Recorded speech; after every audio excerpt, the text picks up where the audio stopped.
What I want to tell you about today is how I see robots invading our lives at multiple levels over multiple timescales. And when I look out in the future, I can't imagine a world 500 years from now where we don't have robots everywhere, assuming, despite all the dire predictions from many people about our future, assuming we're still around, I can't imagine the world not being populated with robots. And then the question is, well, if they're going to be here in 500 years, are they going to be everywhere sooner than that? Are they going to be around in 50 years? Yeah, I think that's pretty likely. There's going to be lots of robots everywhere. And in fact, I think there's going to be a lot sooner than that. And I think we're sort of on the cusp of robots becoming common. And I think we're sort of around 1978 or 1980 in personal computer years where the first few robots are starting to appear. Computers sort of came around through games and toys, and you know, the first computer most people had in the house may have been a computer to play Pong, a little microprocessor embedded, and then other games that came after that. And we're starting to see that same sort of thing with robots, Lego Mindstorms, Furbies. Who here, did anyone here have a Furby? Yeah, there's 38 million of them sold worldwide. They were pretty common. And they're a little tiny robot, a simple robot with some sensors, it's a little bit of processing actuation. On the right there's another robot doll that you could get a couple of years ago. And just as in the early days when there was a lot of sort of amateur interaction over computers, you can now get various hacking kits, how to hack books. On the left there is a platform from Evolution Robotics where you put a PC on and you program this thing with a GUI to wander around your house and do various stuff. And then there's higher price point sort of robot toys, the Sony Aibo, and on the right there is one that the NEC developed, the Pepero, which I don't think they're going to release, but nevertheless, those sorts of things are out there. And we've seen over the last 2 or 3 years lawn mowing robots. Husqvarna on the bottom, Friendly Robotics on top there, an Israeli company. And then in the last 12 months or so, we've started to see a bunch of home cleaning robots appear. Top left one is a very nice home cleaning robot from a company called Dyson in the UK, except it was so expensive, $3,500, they didn't release it. But at the bottom left, you see Electrolux, which is on sale. Another one from Karcher. And the bottom right is one that I built in my lab about 10 years ago, and we finally turned that into a product. And let me just show you that. We're going to give this away, I think Chris said after the talk. This is a robot that you can go out and buy, and it will clean up your floor. And it starts off sort of just going around in ever-increasing circles.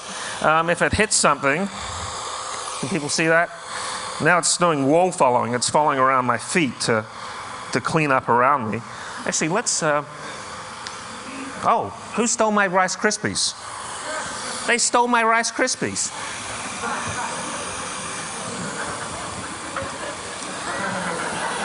Don't worry, relax. No, relax. It's a robot, it's smart. See, the 3-year-old kids, they don't worry about it. It's grown-ups that get really upset. I'll just put some crap here. Okay.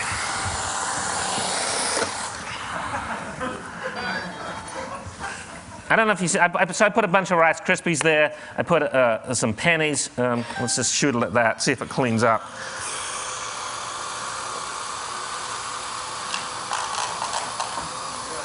Yeah, okay.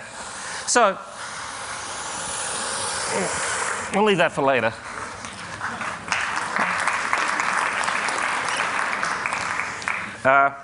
Part of the trick was building a better cleaning mechanism, actually. The intelligence on board was fairly simple. And that's true with a lot of robots. We've also, I think, become sort of computational chauvinists and think that computation is everything, but the mechanics still matter. Here's another robot, the PackBot, that we've been building for a bunch of years. It's a military surveillance robot to go in ahead of troops looking at caves, for instance. But we had to make it fairly robust, much more robust than the robots we build in our labs.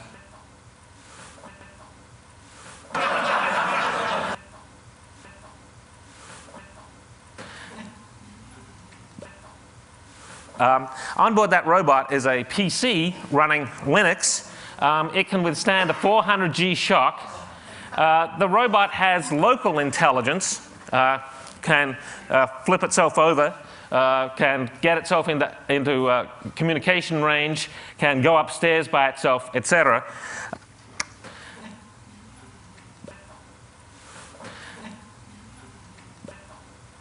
Okay, so it's doing local navigation there. Soldier gives it a command to go upstairs, and it does. That was not a controlled descent. Now it's going to head off. And the big breakthrough for these robots really was September 11th. We had the robots down at the World Trade Center late that evening. Couldn't do a lot in the main rubble pile. Things were just there was nothing left to do. But we did go into all the surrounding buildings that had been evacuated and searched for possible survivors in them buildings that were too dangerous to go into.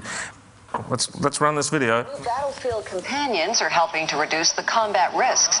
Nick Robertson has that story. Waiting troops. Do we have another one of these? In the battle against Al-Qaeda, speeds forward. Packbot, the U.S. Army's first battlefield robot, checks the trail ahead and sends back pictures. So this is a corporal who hadn't seen a robot 2 weeks previously. It's going straight and right about here. He's sending robots into caves, brick wall, so it's knocked looking out. at what's going on. Minutes later, the robot's being totally autonomous. No one put at risk The worst thing that's happened in the cave so far was one of the robots fell down 10 meters. I could see exactly what I could switch cameras so I could see what I need to see. Clearing caves and checking buildings. So, 1 year ago, the US military didn't have these robots. Now they're on active duty in Afghanistan every day. And that's one of the reasons I say a robot invasion is happening. There's a sea change happening in where technology is going. Thanks. And over the next couple of months, we're going to be sending robots in production down producing oil wells to get that last few years of oil out of the ground. Very hostile environments, 150 degrees C, 10,000 psi, autonomous robots going down doing this sort of work. But robots like this, they're a little hard to program. How in the future are we going to program our robots and make them easier to use? And I want to actually use a robot here, a robot named Chris. Stand up. Thanks for the warning. Yeah. Okay. Come over here. Now notice he thinks robots have to be a bit stiff. He sort of does that. But I'm going to... I'm just British.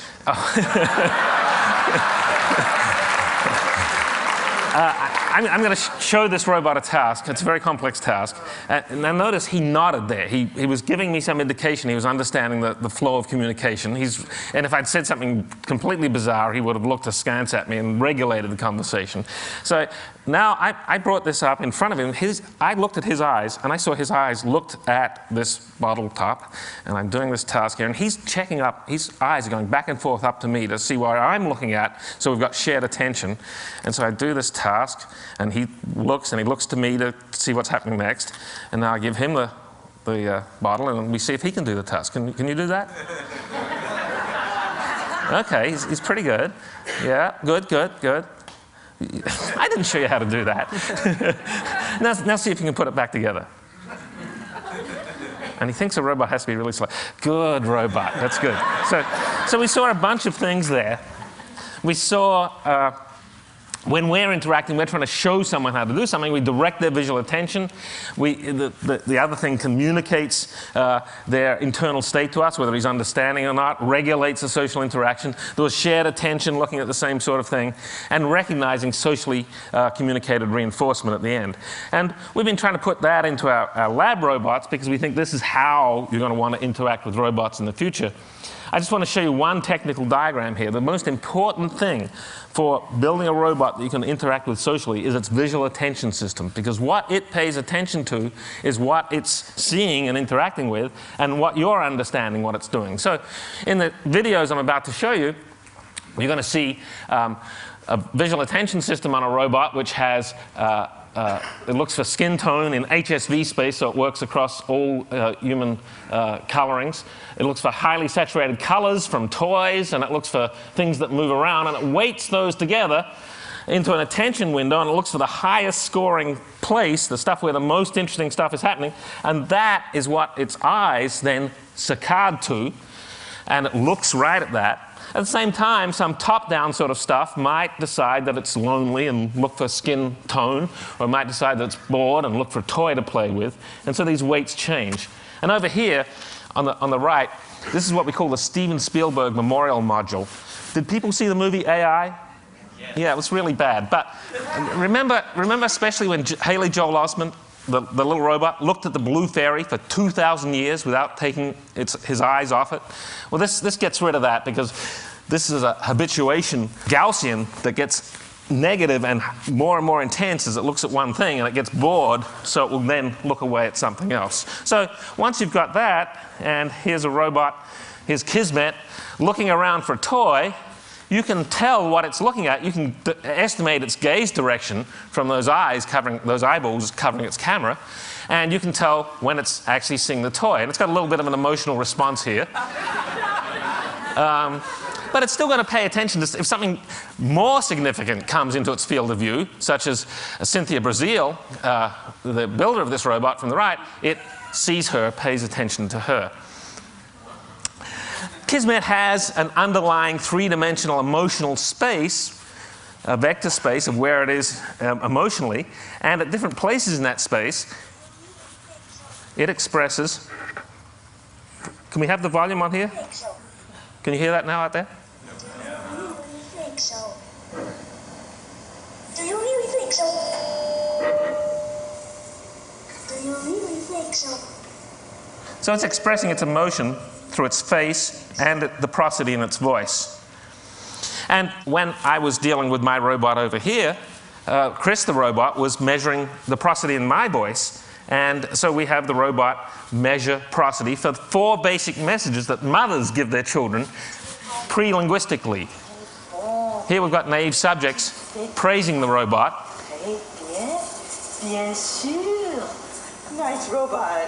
You're such a cute little robot. You're so cute. And the robot's reacting appropriately. Kismet. Very good, Kismet. Look at my smile. It smiles. She imitates the smile. This happens a lot. These are naive subjects. Here we ask them to get the robot's attention and indicate when they have the robot's attention. Hey, Kismet. So she realizes she has the robot's attention. Regarde. Ici. Kismet, do you like the toy? Oh. Now here they're asked to prohibit the robot, and this first woman really pushes the robot into an emotional corner. No. No. You're not to do that. No. Not appropriate. No. No. I'm going to leave it at that. We put that together, then we put in turn taking. When we talk to someone, we talk, then we sort of raise our eyebrows, move our eyes, give the other person the idea it's their turn to talk, and then they talk, and then we pass the baton back and forth between each other. So we put this in the robot. We got a bunch of naive subjects in. We didn't tell them anything about the robot. Sat them down in front of the robot and said, talk to the robot. Now what they didn't know was the robot wasn't understanding a word they said, and that the robot wasn't speaking English. It was just saying random English phonemes. And I want you to watch carefully at the beginning of this, where this person, Richie, who happened to talk to the robot for 25 minutes, says, I want to show you something. I want to show you my watch. And he brings the watch center into the robot's field of vision, points to it, gives a motion cue, and the robot looks at the watch quite successfully. We don't know whether he understood or not that the robot... Notice the turn taking. Yeah, I want to show you something. This is a watch that my girlfriend gave me. Yeah, look, it's got a little blue light in it too. Like, I almost lost it this week.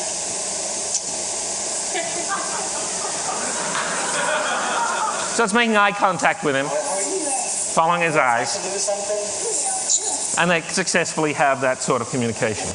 And here's another aspect of the sorts of things that Chris and I were doing. This is another robot cog.